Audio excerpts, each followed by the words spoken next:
Hi friends, welcome to my channel. পোনপ্ৰথমতে আপোনালোক আটাইলে নৱবৰ্ষৰ শুভেচ্ছা জ্ঞাপন কৰিলোঁ। আজি মই আপোনালোকৰ সৈতে ঠাণ্ডাৰ দিনত সকলোৱে খাই ভাল পোৱা আলু মটৰ ৰেচিপিটো শ্বেয়াৰ কৰিবলৈ লৈছোঁ।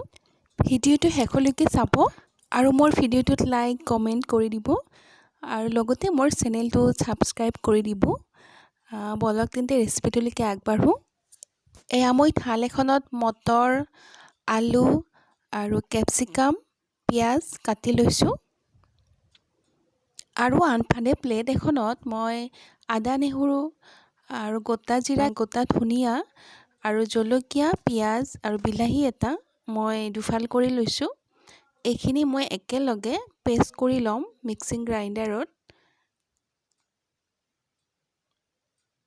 মই মিক্সিং জাৰটোত গোটেইখিনি ইনগ্ৰেডিয়েন্টছ এডি দিলোঁ।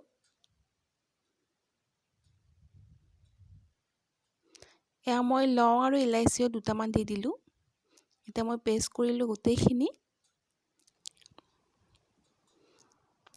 এতিয়া মই কেৰাহী এখন গেছত বহাই দিলোঁ। কেৰাহীখন গৰম হোৱাত মই মিঠাতেল দিলোঁ। আলুখিনি মই ফাৰ্ষ্ট ভাজি ল'ম। অলপ গোল্ডেন ব্ৰাউন হোৱাকৈ মই ভাজি ল'ম আলুখিনি।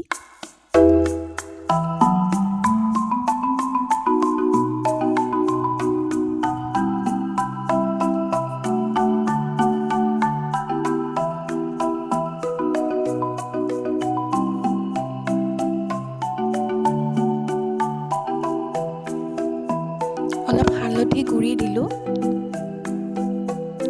অকণমান নিমখ দিলোঁ।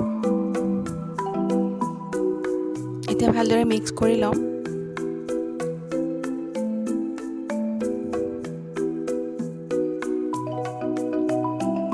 আৰু আলুখিনিৰ স্কিনটো ক্ৰিস্পি হোৱাকৈ মই অলপ সময় ভাজি ল'ম।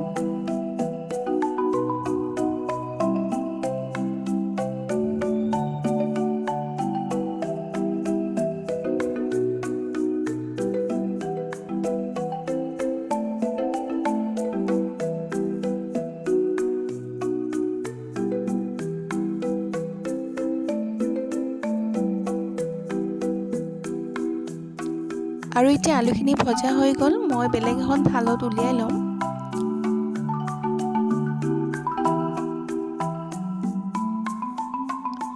এতিয়া মই এইখন কেৰাহীতে মটৰ আলু চব্জিটো বনাম, গতিকে কেৰাহীখনত আৰু অকণমান মই তেল দি ল'ম।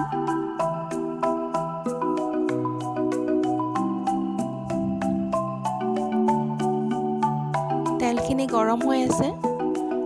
এতিয়া মই ইয়াতে গোটা জিৰা অকণমান দি দিলোঁ।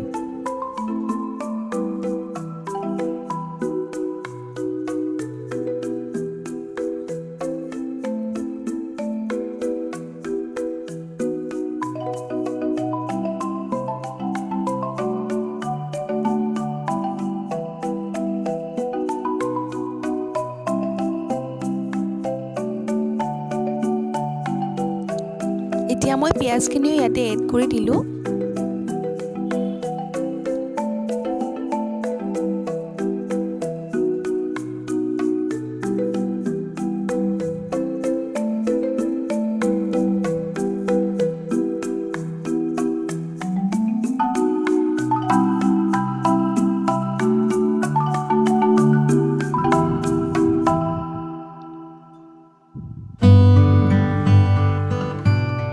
আৰু এতিয়া মই আগতীয়াকৈ ৰেডি কৰি থোৱা মছলাৰ পেষ্টটো ইয়াতে দি দিম।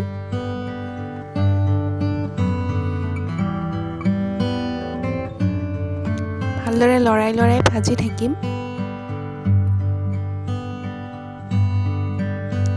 এই মছলাৰ পেষ্টটো ধুনীয়াকৈ ভাজিব লাগিব। নিমখ হালধি গুড়ি দিলোঁ আৰু ছানৰাইজৰ চব্জি মছলা অকণমানো দি দিলোঁ।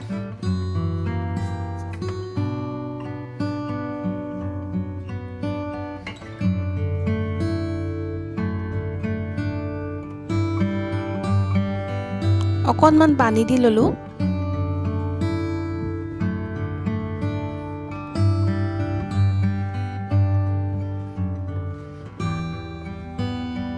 হাই ফ্লেমত ধুনীয়াকৈ ভাজি থাকিম মই।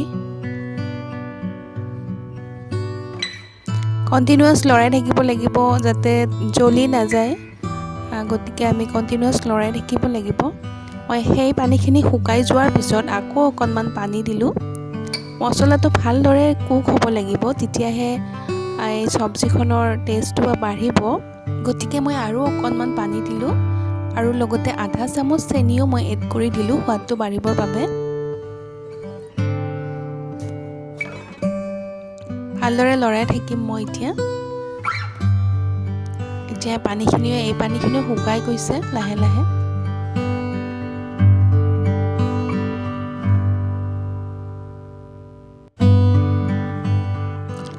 এতিয়া মছলাটো ভালদৰে কুক হৈছে আৰু মই অলপ সৰহকৈ পানী ইয়াতে এড কৰি দিলোঁ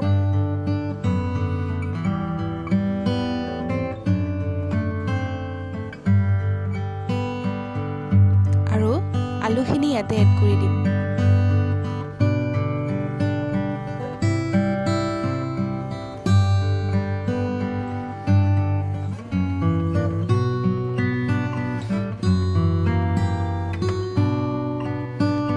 কেপচিকাম মটৰখিনিও ইয়াতে এড কৰি দিম একেলগে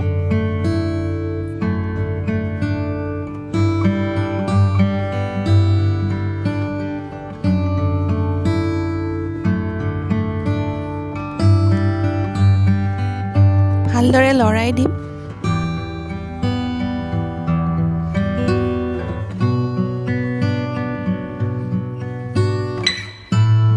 আৰু এতিয়া মই ঢাকনি মাৰি এইখিনি ভালদৰে সিজিবলৈ দিম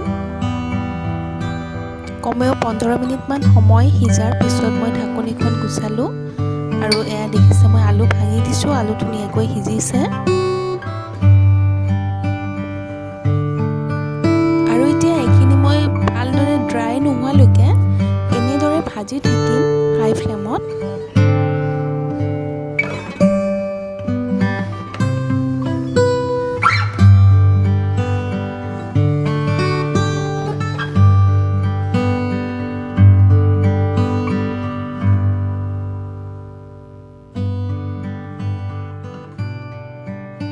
এতিয়া ভালদৰে ড্ৰাই হৈছে আৰু মই ইয়াতে গৰম পানী এড কৰি দিলোঁ যিমান কোৱান্টিটিৰ গ্ৰেভিটো লাগিব সেই হিচাপত পানীটো এড কৰিব আপোনালোকে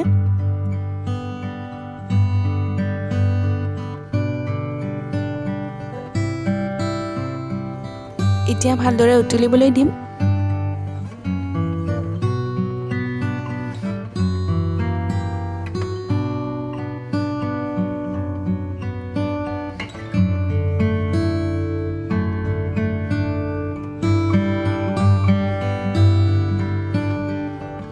এতিয়া মই বাংলা ধনিয়া অকণমান ইয়াতে দি দিলোঁ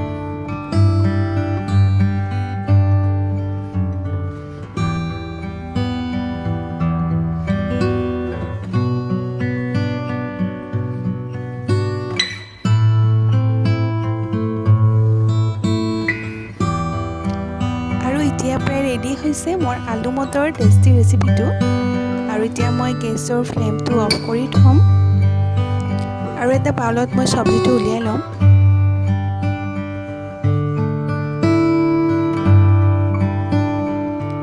এই ৰেচিপিটো খুবেই সোৱাদ লগা হয় আপোনালোকে তো আলু মটৰ তৰকাৰী খায়ে পাইছে সকলোৱে খাই পাইছে কিন্তু মই বনোৱা এই পদ্ধতিৰে আপোনালোকে এবাৰ হ'লেও বনাই চাবচোন আৰু মোৰ লগত আপোনালোকৰ অভিজ্ঞতা শ্বেয়াৰ কৰিব কেনেকুৱা লাগিছে